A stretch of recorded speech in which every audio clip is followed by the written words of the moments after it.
Viewers, hit the like button. Make sure you're subscribing. I want to say a name. I want to say a name. Conor Gallagher.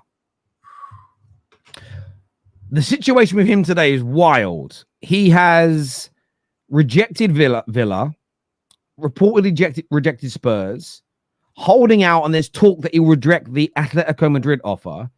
He's rejected the new contract offers from Chelsea. Chelsea have now told him that he's no longer part of their first team plans. He won't even be training with the first team. Who does Conor Gallagher think he is? Does he think he's Zidane? What's going on here? Bro, he thinks he's the guy that got a banner at what's the stadium called again? Stamford Bridge. Stamford Bridge. Yeah, that's what you get when you give scrubs banners. Because N'Golo Kante didn't give one, and he gave this scrub one. You know, Jeez. his self-awareness clearly is non-existent. You know, but I feel for some of the Chelsea fans. You know, the ones at least that I know, because most of them don't even rate him like that. Then you got what was the t-shirts that they were printing? If you sell Connor, we riot, something like, bro. It's been a joke for a minute. And you know what? Connor's rejecting them. What's that? And Connor's rejecting them. That's the bit that I'm finding so hilarious. The joke has dragged too much to the point now that he's actually rejecting clubs. He's rejecting new proposals from the club, and he's rejecting proposals from other clubs. You would think this guy is like David Beckham in his prime. The only thing he might have similar to Beckham is like maybe the Goldilocks, and that's pretty much it. It's a joke, but it's a joke that I enjoy watching, and I'm pretty sure Lawless enjoys it too, being their rival in London. But it's absolutely comical. I don't know who he thinks he is. He's not that guy. There's no disrespect. He's really not that guy. I would love his confidence in life, though, because if I had his confidence, I think I could just achieve anything. But I don't know if he wants, if it's just a load of money, a big contract is all he's care about. His main thing he's trying to get either Chelsea to give him a big contract, or another club needs to pay him what he feels he should be paying, or he just wants a top caliber of club. He feels he should be playing for like a Real Madrid or a Man City, because if you're turning down the likes of Atletico Madrid, even like Spurs, as much as I hate Spurs, Spurs is a good option for Gallagher. Like, that's a good club to be at. You know, he really could be playing at Palace, you know. So yeah, I don't know why he's turning down these types of clubs and what he's trying to hold out for, but I can't see it ending well. You know what I mean? He's pissing off the Chelsea fans, so there could be no route back for that. I think he's a decent player. I think it gets overstated. He gets overhated, and people just over exaggerate. Like when they say, "Oh, he's terrible. He's this." Like he's a decent option. Like, and I think he's good enough as an option at Chelsea. Maybe not to be the main man like Pochettino was trying to use him for, but yeah, I think he's a good player. He's a good player, but not as good as he's portraying himself to be with his actions lately. So. Yeah, man, I don't know where he goes from here. Newcastle maybe would be a decent fit for him. He wouldn't start for any big club. Let's just be honest. He wouldn't start for anyone. My midfield is shit, and he still wouldn't start for me. He started for Chelsea, though, last season. Yeah, and how good was their season? That actually says a lot. He should have never been starting. And now with Lavia back, where does this guy start? He doesn't start over anyone in that midfield. His best would be a role player. Like, I see him as like, when we had Fred should have never been a starter, and he wasn't. He was just a utility player. Some players need to understand that they're utility players.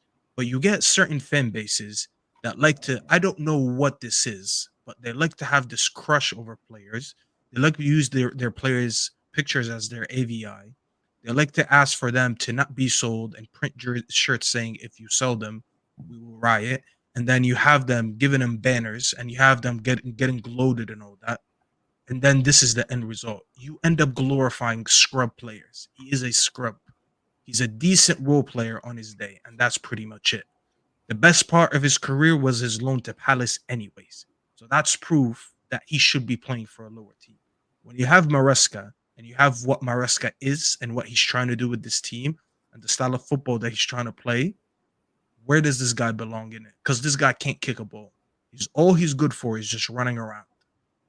So if you're good for running around and pressing and all that, that's great. but then you just have limitations, and based on that, you have a limited role. You cannot be a limited player with an extended role. You cannot. You just have to be a limit. You need to have a limited role because you cannot play football. You're not that good of a footballer compared to your peers. You're not better than Caicedo. You're not better than Lavia. You're not better than Enzo. You're not better than anyone they have in the midfield. So this guy, listen, if they sell him for anything over 30 mil, that's already profit anyways, because he's from Cobham. So it's not like they paid anything for him. But if they actually get all the asking price, 35 and 40, it would be amazing for him because this guy's a bona fide scrub. That's really what it is. PD here says maybe he doesn't want to let Chelsea make any money off of his sale and go on a free next year where he can get a better deal. And look, that could be part of it. That could absolutely be part of it. But this is where Chelsea have got to be strong, because a year sitting in the stands not playing is going to be problematic for him. It's not good for anybody. And I think that they almost need to follow through with that. Really, really and truly. But this is what happens when you let players get down to 1 year of their contract. This is what happens when you've not been well run, is these situations present themselves and it causes problems. But I do agree. The fact that the way some people are batting for Conor Gallagher, you would think that he was an absolute sort of superstar player. You'd really think that he was a lot better than he is, based on the way a lot of people are, as you say, are batting for him. But yeah, it's insane to me too. What happened to the Conor Gallagher of Palace? Very simple. When you play for Crystal Palace and these other clubs, you get more time and space on the ball because people aren't sitting back as much against you. We saw it when Jesse Lingard left Man United and went to West Ham. No disrespect, most teams don't play low block against West Ham. So Lingard had all the time in the world. You put him in a team where people sit back behind the ball, there's less time, there's less space. It's a completely different world. Even when most teams were parking the bus last season against Chelsea, that Chelsea last season, I still think if you look at it, teams weren't. I don't think teams open up against Chelsea in the same way they did against Crystal Palace a few years ago. And last year, where Chelsea seemed to concede the majority of their goals was in transition.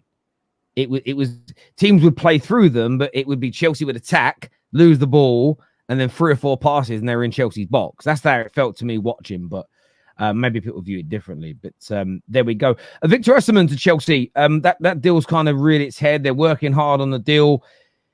Lawless, I know you're obviously not a big fan of Chelsea, being a West Ham fan, but if they were to pull this deal off, how do you think that would impact their season going forward?